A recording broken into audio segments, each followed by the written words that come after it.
بسم اللہ الرحمن الرحیم۔ اللہ تبارک و تعالیٰ کے پاکیزہ نام سے آغاز کرتے ہیں جو بہت مہربان نہایت رحم والا ہے۔ حدیث چل رہی تھی، باب قائم کیا تھا بابن کم یجوز الخیار، کتنی مدت تک بیع فسخ کرنے کا اختیار ہے۔ حدیث تھی 2107 نمبر۔ حضرت ابن عمر رضی اللہ تعالی عنہ نبی کریم صلی اللہ علیہ وسلم سے روایت کرتے ہیں، آپ نے فرمایا کہ خرید و فروخت کرنے والوں کو اپنی بیع میں اس وقت تک اختیار ہوتا ہے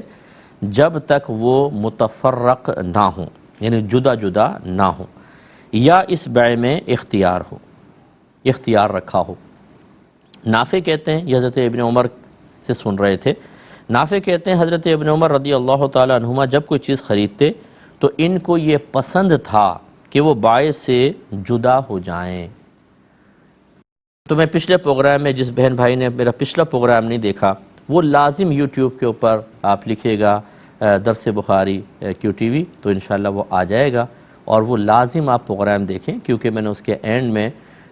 بڑی تفصیل سے پھر دوبارہ ایک دفعہ ذکر کر دیا ہے کہ یہاں جو سرکار نے فرمایا جب تک وہ جدا نہ ہوں تو وہ اختیار ہے ان کو بیع ختم کرنے کا، اس سے مراد کیا ہے۔ تو خلاصہ کلام یہ ہے کہ فقہ حنفی کی روشنی میں یہاں مراد یہ ہے، نبی کریم فرماتے ہیں جب تک وہ جدا نہ ہوں ان کو بیع ختم کرنے کا اختیار ہوتا ہے۔ اس کا مطلب یہ ہے کہ کسی نے ایجاب کیا ہمارے نزدیک، ایجاب کا مطلب آفر کی کہ بھی خریدتے ہو، یا یہ کہا مجھے بیچتے ہو، اب جب تک وہ مجلس قائم رہے گی، حالت تبدیل نہیں ہوگی، سامنے والے کو اختیار ہے، چاہے تو قبول کرے چاہے تو رد کرے، بس اس کا مطلب ہے۔ جبکہ امام شافعی رحمۃ اللہ علیہ فرماتے ہیں اس کو بنیاد بناتے ہوئے کہ اگر وہ آفر کرتا ہے دوسرا قبول کر لیتا ہے، سودا ڈن ہو جاتا ہے، لیکن ابھی وہ اسی مجلس میں بیٹھے ہوئے ہیں، جب تک دونوں جدا نہ ہوں دوسرا چاہے تو اس کی مرضی کے بغیر سودا ختم کر سکتا ہے۔ اور یہ میں نے آپ کو پچھلی دفعہ سمجھا دیا تھا کہ اس طرح وہ بیچارہ بیچ رہا ہے، آپ نے یس کہہ دیا، پھر آپ کہتے ہیں تو راضی ہو نہ ہو میں تو نہیں خریدتا ہوں، یہ اس کا حق سلب کرنا ہے۔ حضرت ابن عمر رضی اللہ تعالی عنہما اسی امام شافعی جو استدلال کر رہے ہیں، حضرت ابن عمر کا عمل اسی پر ہے، یعنی وہ حضرت امام شافعی کو فوراً نہیں کر رہا تھا پہلے، کہ مراد یہ ہے کہ امام شافعی نے حضرت ابن عمر کے بھی عمل کو دیکھا نا، تو یہ ایک مسئلہ بنایا۔ ابن عمر کیا کرتے تھے، سودا ہوا تو فوراً جدا ہونے کی کوشش کرتے تھے تاکہ پختہ ہو جائے اور سامنے والا اس کو ختم نہ کر سکے، کیونکہ اس مجلس میں ورنہ ختم کر لے گا۔ لیکن ہمارے پاس دیگر دلائل، میں نے آپ کو پچھلے جو پہلے حدیثیں آئی تھیں اس میں حدیثیں بیان کر دی تھیں کہ یہ چیز ضروری نہیں ہے۔ کئی مرتبہ ایسا ہوا ہے کہ تفرق ابدان ہوا اور یہ تفرق ابدان نہیں ہوا لیکن کوئی سودا ختم نہیں کر سکتا، نبی کریم نے اس سے منع فرما دیا۔ تو یہ دلائل دونوں کے پاس ہوتے ہیں، فقہ حنفی پر عمل کرنے والے جیسے میں نے سمجھایا تھا اس کے مطابق عمل کریں۔ اگلی حدیث دیکھیے، حدیث ہے 2108۔ اچھا، ایک اس میں بات جو بیان کی وہ ذرا قابل توجہ ہے۔ نبی کریم نے ارشاد فرمایا کہ خرید و فروخت کرنے والوں کو اپنی بیع میں اس وقت تک اختیار ہوتا ہے جب تک وہ متفرق نہ ہو جائیں، اس کی وضاحت میں کر چکا ہوں، یا اس بیع میں اختیار رکھا ہو۔ یہ احناف بھی یہی کہتے ہیں کہ یہ اختیار ہو سکتا ہے، مثلا اس کو کہتے ہیں شرط خیار۔ شرط خیار کا مطلب کیا ہوتا ہے، میں ایک سودا آپ سے کرنا چاہتا ہوں لیکن میں سوچتا ہوں کہ ہو سکتا ہے کہ میں صحیح نہ کر رہا ہوں، تو پہلے کسی سے مشاورت کر لوں، اور یہ بھی نہیں چاہتا کہ سودا ہاتھ سے نکلے۔ اس کا طریقہ یہ ہوتا ہے کہ میں سودا ڈن کر لوں لیکن اپنے لیے 3 دن کا اختیار لے لوں۔ فقہ حنفی میں 3 دن تک بس اختیار لے سکتے ہیں، اس سے آگے نہیں۔ مثلا آپ نے کہا یہ مکان خرید لو، میں نے کہا ٹھیک ہے ڈن، لیکن مجھے 3 دن تک سوچنے کا اختیار ہوگا۔ اگر آپ نے کہا یس، تو اس 3 دن تک میں سوچ بچار کر سکتا ہوں، اس وقت تک اب آپ اسے کسی کو نہیں بیچ سکتے، آپ ہو گئے بونڈ، لیکن مجھے 3 دن کا اختیار ہے، میں ان 3 دن کے اندر چاہوں تو یس کروں چاہے نو۔ اگر میں نے نو کر دیا ختم، اور اگر میں نے یس کہا تو ہو گیا، اور کچھ بھی نہیں کہا تو 3 دن گزرنے کے بعد سودا پکا ہو جائے گا۔ اچھا، یہ دونوں بھی اختیار لے سکتے ہیں، مشتری کہے مجھے 3 دن کا خیار حاصل ہے میں سوچوں گا، بائیں کہتے ہیں مجھے بھی 3 دن دے دو میں بھی سوچوں گا۔ اگر دونوں ایک دوسرے کے لیے اختیار لے لیتے ہیں یا ایک دوسرے کو دے دیتے ہیں، تو دونوں میں سے 3 دن کے اندر اندر جو چاہے اس بیع کو ختم بھی کر سکتا ہے، چاہے تو یس بھی کر سکتا ہے۔ یہ بھی ہو سکتا ہے کہ وہ دونوں کسی تیسرے شخص کے لیے اختیار لیں، مثال کے طور پہ دونوں اتنا جانتے نہیں ہیں اور ایک بڑا ماہر آدمی ہے، اسے کہا کہ ہم یہ مکان خرید فروخت کرنا چاہتے ہیں تو تم ذرا انویسٹیگیشن کر کے بتا دو، اس نے کہا ڈن۔ تو انہوں نے آپس میں کہا کہ ہم اس کو 3 دن کا اختیار دیتے ہیں،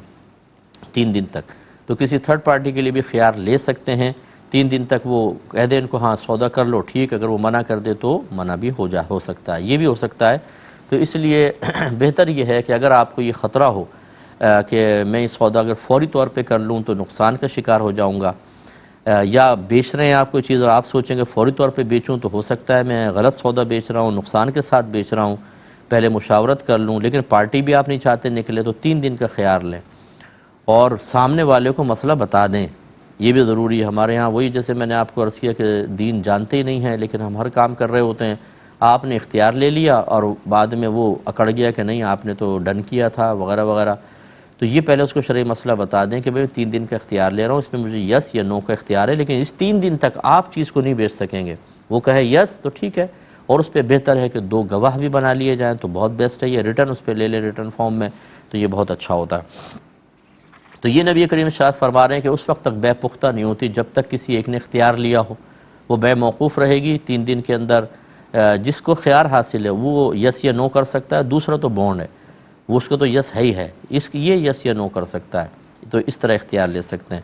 آگے 2108 نمبر حدیث پاک حضرت حکیم بن حزام رضی اللہ تعالی عنہ نبی کریم صلی اللہ علیہ وسلم سے روایت کرتے ہیں کہ آپ نے ارشاد فرمایا خرید و فروخت کرنے والوں کو اس وقت تک اختیار ہوتا ہے جب تک وہ متفرق نہ ہوں۔ تو میری پچھلی حدیث اور پچھلا پروگرام کا لاسٹ ضرور اس کی تفصیل کے لیے دیکھیں۔ آگے باب قائم ہوا، باب اذا لم یعقد فی الخیار هل یجوز البیع، جب خیار شرط کی مدت نہ مقرر کی جائے تو کیا بیع جائز ہے؟ جیسے بھی آپ کو میں نے سمجھایا کہ فقہ حنفی کے روشنی میں ہم سوچنے کے لیے کچھ ٹائم لے سکتے ہیں، اور اس کی اصل یہ ہوتا ہے کہ میں سوچ کر یس یا نو کروں گا، چونکہ یہ مجھے اختیار مل رہا ہے، اس کو خیار کہتے ہیں، اور میں بیع میں شرط لگا رہا ہوں کہ بھئی میں شرط یہ ہے کہ پہلے میں سوچوں گا، اس لیے اس کو کہتے ہیں خیار شرط۔ اس میں مدت ذکر کریں نہ کریں، کم از کم کوئی مدت نہیں ہے، اور زیادہ سے زیادہ 3 دن، 3 دن سے زیادہ نہیں کر سکتے ہیں۔ 3 دن کے بعد اگر آپ نے کچھ بھی نہیں کہا سودا ڈن ہو جائے گا، 3 دن کے اندر اندر نو کہا تو سودا ختم، یس کہا سودا ڈن ہو جائے گا، ٹھیک ہے۔ یہ اب یہ فرما رہے ہیں کہ باب یہ قائم کیا ہے کہ جب خیار شرط کی مدت نہ مقرر کی جائے تو کیا بیع جائز ہوگی۔ 2109 نمبری حدیث پاک ہے، اور حضرت ابن عمر رضی اللہ تعالی عنہما اس کے راوی ہیں، وہ بیان کرتے ہیں کہ نبی کریم صلی اللہ علیہ وسلم نے فرمایا خرید فروخت کرنے والوں کو اس وقت تک اختیار ہوتا ہے، یعنی بیع کو ختم کرنے کا اختیار ہوتا ہے جب تک وہ متفرق نہ ہوں، یا ان میں سے کوئی ایک اپنے فریق سے کہے تم اختیار کر لو، یعنی وہی خیار لے لو، یہ مراد ہے۔ اور کبھی آپ نے فرمایا وہ بیع اختیار کرنے کی شرط کے ساتھ ہو، یعنی بیع فسخ کر سکتا ہے، مسترد کر سکتا ہے، بشرطے کہ خیار شرط کے ساتھ ہو۔ اگر خیار شرط لیا ہے تو پھر دوسرا اس کو ختم نہیں کر سکتا، اسے اختیار حاصل ہو جاتا ہے جس نے خیار شرط لیا ہے، 3 دن تک وہ سوچ۔ اب یہاں پہ مدت دیکھیں مقرر نہیں کی گئی، 1 دن 2 دن 3 دن، بس اختیار لے لیا۔ تو اس لیے اب اگر یہ فقہ حنفی کی روشنی میں 3 دن بہت ہی بیسٹ سوچ کے امام اعظم ابو حنیفہ رضی اللہ تعالیٰ عنہ نے مقرر کیے، کیونکہ اگر خیار لے لیتا اور کوئی مدت ہی مقرر نہ ہوتی تو بیچارہ وہ پھنس گیا، اب یہ سالوں سوچتا رہے تو یہ بیچ ہی نہیں سکتا بیچارہ، اور بعد میں رد کر دے، نو کہہ دے تو پھر وہ تو سودا وہ تو بیچارہ نقصان کا شکار ہو جائے گا، پھنس جائے گا۔ اس لیے 3 دن کا بس معاملہ ہے۔ تو لہٰذا خلاصہ کلام یہ ہے کہ خیار شرط میں اگر مدت ذکر نہ بھی کی جائے، سودا صحیح ہو جائے گا اور اختیار 3 دن تک کا خود بخود حاصل ہوگا، اس سے زیادہ کا نہیں ہو سکتا۔ باب البیعان بالخیار ما لم یتفرقا، البیان یعنی خرید و فروخت کرنے والے اختیار کے ساتھ ہیں جب تک دونوں جدا نہ ہوں۔ تو یہ آپ جانتے ہیں کہ امام بخاری رحمۃ اللہ علیہ ایک حدیث کو کئی پہلوؤں سے بار بار تکرار کے ساتھ ذکر کرتے ہیں، تو ہم برکت کے لیے حدیث پڑھ دیتے ہیں، لیکن چونکہ ایک جگہ وضاحت ہو چکی ہوتی ہے پھر ہر جگہ وضاحت نہیں کرتے ہیں۔ تو اس قسم کی جتنی بھی حدیثیں ہیں میں اصل میں اس لیے بار بار بتا دیتا ہوں، کوئی نیا جوائن کرنے والا ہو تو اس کو پتہ چل جائے۔ اس پروگرام کی ابتدا دیکھیں اور جو لاسٹ پروگرام ہے اس کا لاسٹ پورا سن لیں تو آپ کو بہت اچھا سمجھ میں آئے گا۔ اگلی حدیث پر اس کے مطابق حدیث جو ذکر کی ہے 2110 نمبر حدیث پاک ہے۔ حضرت حکیم بن حزام رضی اللہ تعالی عنہ اس کے راوی ہیں۔ وہ کہتے ہیں کہ نبی کریم صلی اللہ علیہ وسلم نے ارشاد فرمایا کہ خریدار اور بیچنے والا جب تک جدا جدا نہ ہوں ان کو اختیار ہوتا ہے، یعنی بیع کو ختم کرنے کا اختیار ہوتا ہے۔ اگر ان دونوں نے سچ بولا اور سودے کے عیب کو بیان کر دیا تو ان کی بیع میں برکت دی جاتی ہے، اور اگر انہوں نے جھوٹ بولا اور عیب کو چھپایا تو ان کی بیع کی برکت کو مٹا دیا جاتا ہے۔ تو یہ دیکھیں، اب یہاں تو متفرق والا مسئلہ تو میں ذکر کر چکا ہوں۔ ایک جو چیز جو سرکار نے بیان فرمائی کہ جب بیع کریں تو سچ بولیں اور اپنی چیز کے عیب کو ظاہر کریں۔ تو جھوٹ بول کے اگر سودا بیچا، جیسے میں نے ایک مثال آپ کو بتائی تھی، چیز آپ نے خریدی ہے 20 روپے کی اور کہتے ہیں مجھے تو 40 روپے کی مجھے پڑی ہے، بہن جی 2 روپے تو نفع لے رہا ہوں خالی، اور بولیں گے بھی ایسے ہی نہیں۔ مجھے تو ہنسی آ جاتی ہے بعض اوقات کہ اتنی مشقت سے خرید کے لا کے تیرے دل میں اتنی ہمدردی جمع ہے کہ 1 روپے خالی نفع لے رہا ہے اس کے اوپر، ماشاءاللہ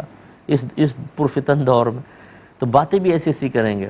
تو بہرحال خواتین بھی اچھی طرح جانتی ہیں، یعنی اب اندازہ کریں، ایک ہمارے دوست تھے، انہوں نے ایک چشمے والے سے پوچھا چشمہ کتنے کا، یہ روڈوں پہ بیٹھے بیچتے رہتے ہیں بعض اوقات، اس نے کہا 1400 روپے کا۔ اب وہ خریدتے رہتے ہیں، انہوں نے کہا 200 روپے کا دینا،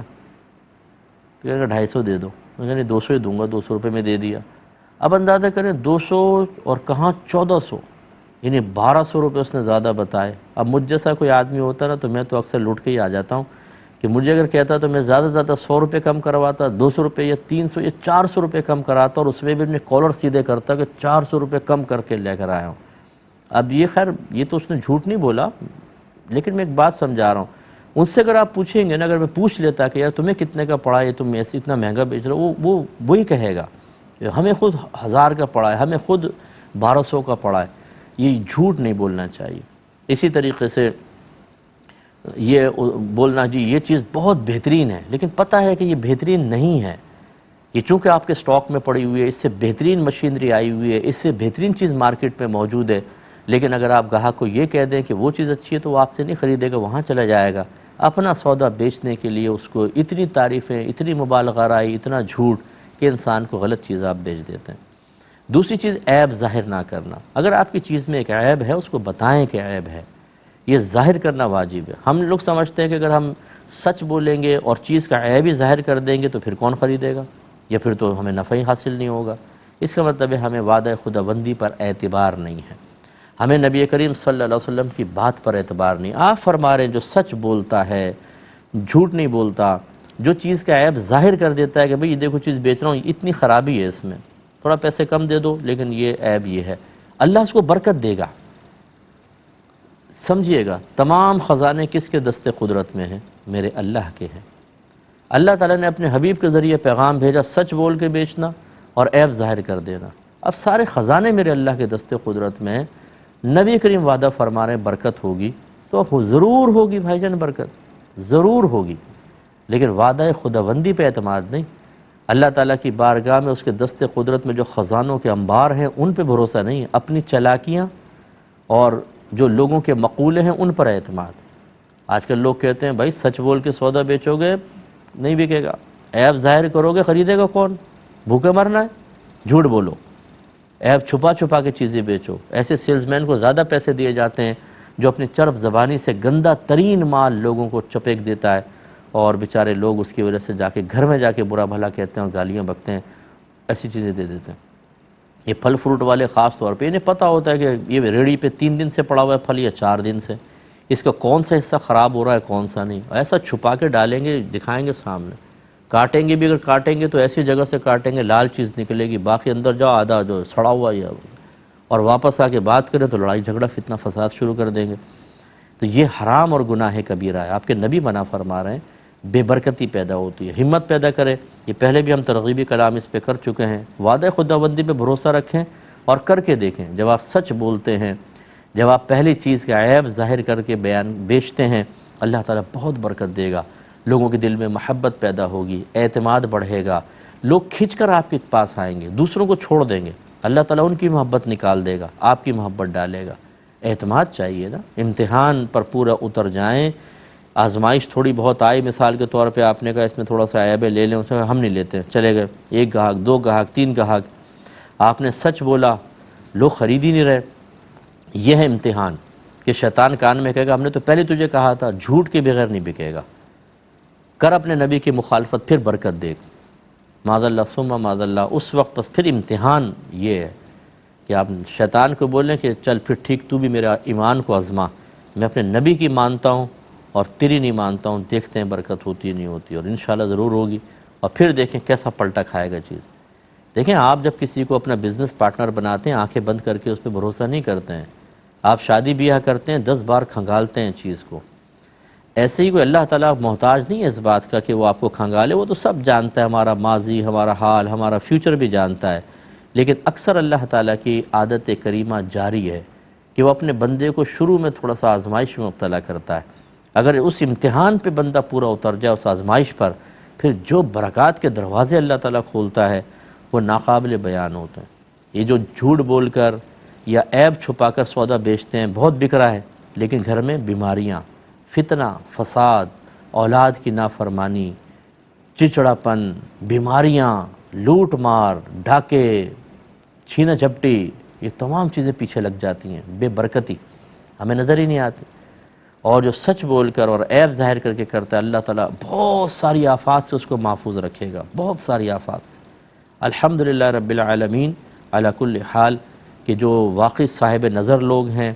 صاحب تقوی لوگ ہیں، وہ ان برکات کو آنکھوں سے دیکھتے ہیں اور محسوس کرتے ہیں۔ جو روحانی لحاظ سے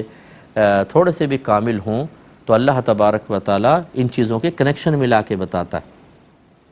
مثال کے طور پہ آپ نے سچ بولا، آپ کا سودا نہیں بکا، لیکن پورا مہینہ آپ کو بیماری نہیں ہوگی، ایکسیڈنٹ نہیں ہوگا، پریشانی نہیں ہوگی، اب سودا نہیں بکا نا آپ کا، پڑا رہا، نفع نہیں ہوا، نفع ہوتا کتنا ہوتا، فرض کریں 200 روپے، لیکن پورے مہینے ناگہانی آفت نہیں آئی، اگر آتی تو کتنا خرچہ ہوتا، 2.5، 3، 4 ہزار روپے، بتائیے آپ کو پروفٹ ہوا کہ نہیں ہوا۔